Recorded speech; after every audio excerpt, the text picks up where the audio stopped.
السلام عليكم ورحمة الله وبركاته. بسم الله الرحمن الرحيم.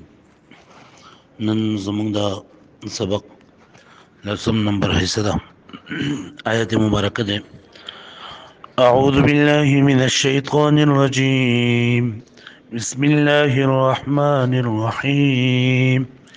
وإن كنتم جنبا فطهروا. معنی دا ده کچری تاسو د جنابت په حالت کې یې نو خپل ټول جسم د غسل په ذریعه سره صحیح پاکوي.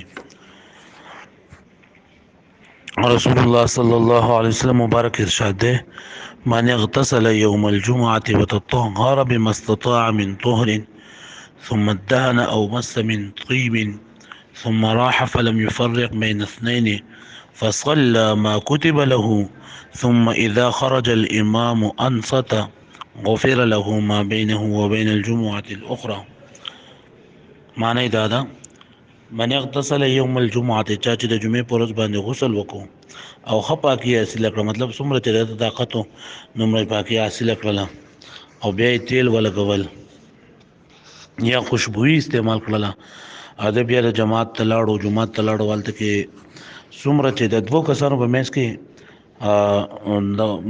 جدایي راوسته، یا خو دا مطلب د چا سره جنګ ونه کو په لاره باندې چا سره شر شدت ونه کو، ایا دا مطلب دا چې جماعت ته لاړو نو داسې نه چې دی په جماعت ته په ټول نه په اخره کې راشي او مخکې صف ته بیا ځان رسوي او د دوو کسانو په منځ کې دی اوړي، داسې هم ونه کړله. دواړه مطلب دی څومره الله پاک مقرر کړي وه د لپاره د منځ وکړو، مطلب یعنې فرض وکړل، سنت یې ورسره وکړل او نوافل څومره الله پاک د لپاره مقرر کړي جو هغه یې وکړل.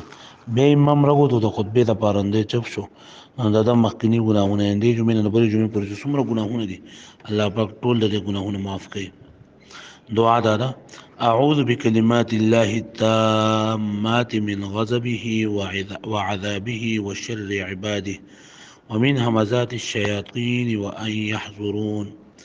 کله چې یو سړی په خوب کې یریږي دا دعا وایي، یا ماشومان یریږي هغوی ته په غوږ کې دا دعا وایي، یا داسې ماشومان یې هغه ضد کوي یا جړا ډېره کوي هغوی ته دا دعا وویلی شي نو بیا شیاطین هغوی ته هېڅ هم نشي ویلی.